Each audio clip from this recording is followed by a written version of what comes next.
The first trend I would like us to think about is globalization. And before I ask you to, and before I read the question, we heard this morning from from Gregorio, globalization in the context of trade. And usually when we think of globalization, we think of free trade.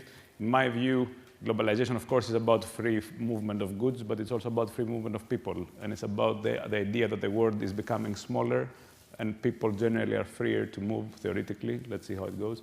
So this is a question, and I try to make things very pragmatic, because otherwise it's very high level. And so let me ask this question, and then I'm going to come back and let us think about it. So in 1957, SAS, so Scandinavian Airlines, which celebrates a 70 years anniversary, by the way. Is anybody here from SAS?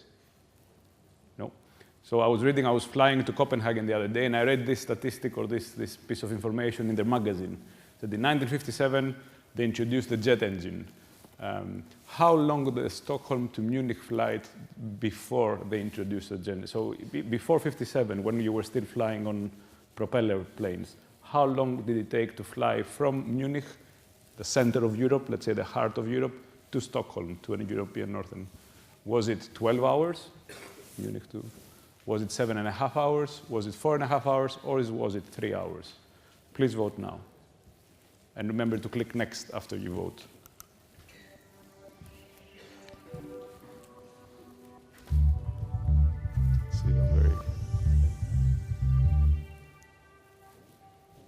Let's see. Oh, no. So can we see the results? Yes. 7.5 hours. So some people were actually most probably are flying on SAS. So until 1956, from the 40s until 56, on propeller planes to fly from Munich to Stockholm, it was a 7.5-hour flight. It was longer than what it takes today to fly from London to New York. Actually, the moment, in 1957, that they actually introduced the jet engines, it became a 4.5 hours flight. How long is this flight today? Does anybody? It's a 2-hour flight today. It's 2 hours and 20 minutes give and take. So since the first jet engines were introduced, there's another 50% that has been carved off. This is a very tangible way to show how the world is actually becoming physically smaller. So globalization is not just about, as again, movement of goods, but it's physically becoming smaller. When it was a 7.5-hour trip, the people, the mindsets, the culture, the expectations, the values between, I guess, Swedes and Germans in this case, but you can use this analogy in other, were quite different. The more we bring people closer, the more all these things are aligning. So consider this, and given this is about consideration, consider the implications of when commuting from Stockholm to Munich or the other way around will be a 30-minute journey, door to door, not just. In the pace of technological advancement, this is something that will probably happen within our lifetime. It's not something that will happen in 300 years from now.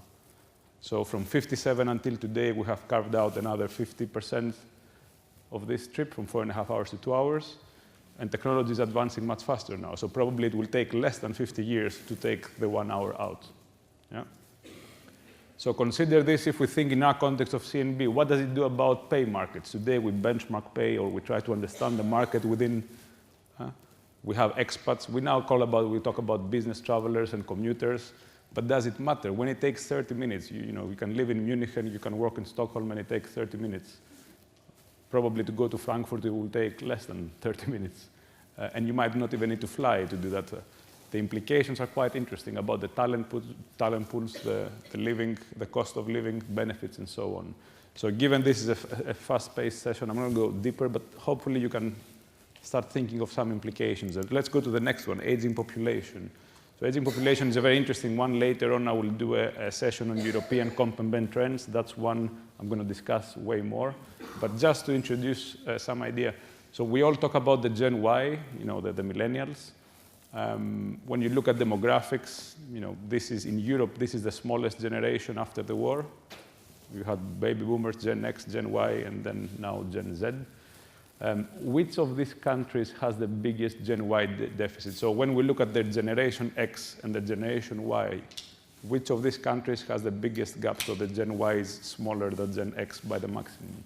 Is it the US? Is it France, Germany, or the UK? Please vote now. Oh, yeah.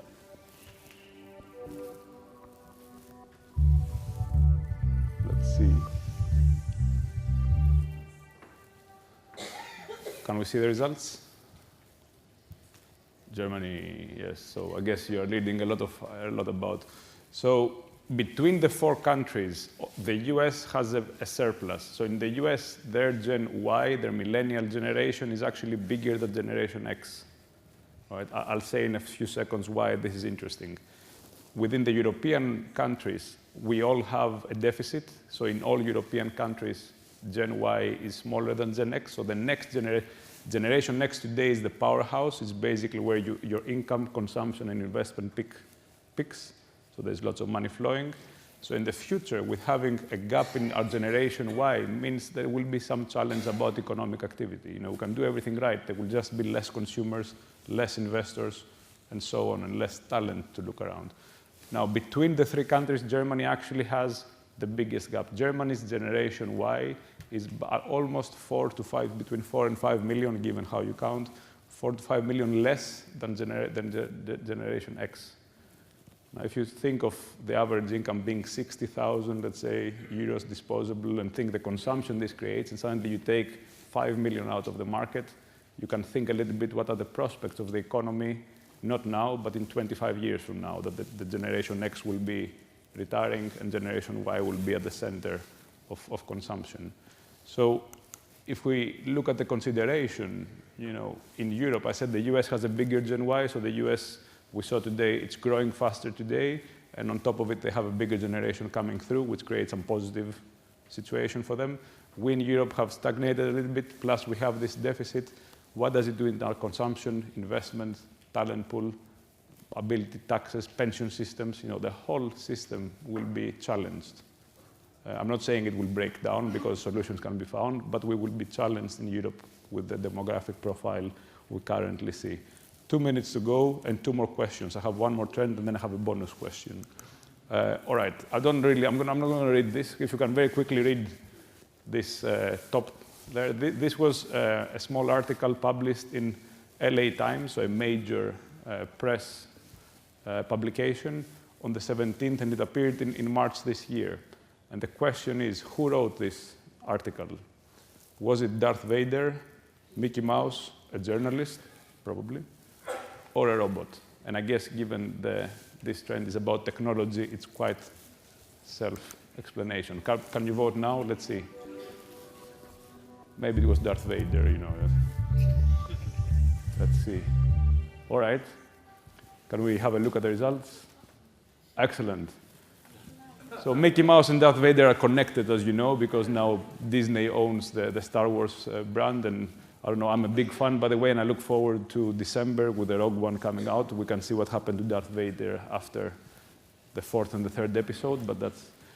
it's actually, Robot, this piece theoretically, and there's always an issue with these things, but this is theoretically, from what people say, the first piece. So let's see.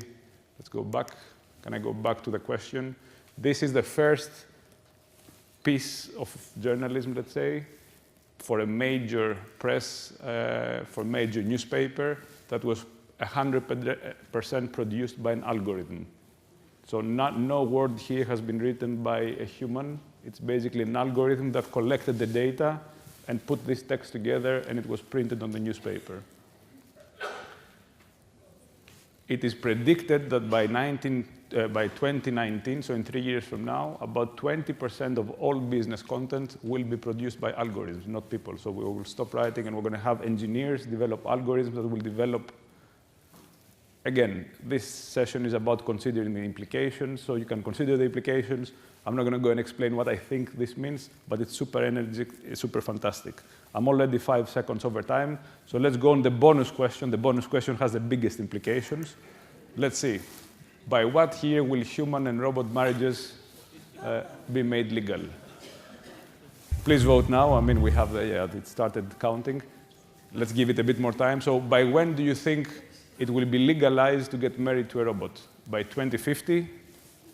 You see, intentionally, there is no answer, because more or less it will happen. All right. OK, there's some people there that think it's far away. I guess they say never. So in the US, there is already a lobby-type organization which is lobbying the US government to do that for now, which is interesting because we're not there yet, I guess. But most of the futurists that look at this artificial intelligence and the right of robots and all this, they say that by 2050, it will be the year that we're going to legalize and we're going to allow people to get married to robots. Again, there's a lot of implications about this one and how it looks like.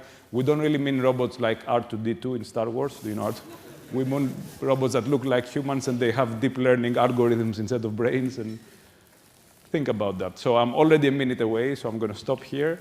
But as I said, this was about introducing some considerations. Later on, I'm doing a workshop, and I will touch a little bit more on all of this, particularly on aging population, which has a big implication for us. Thank you very much.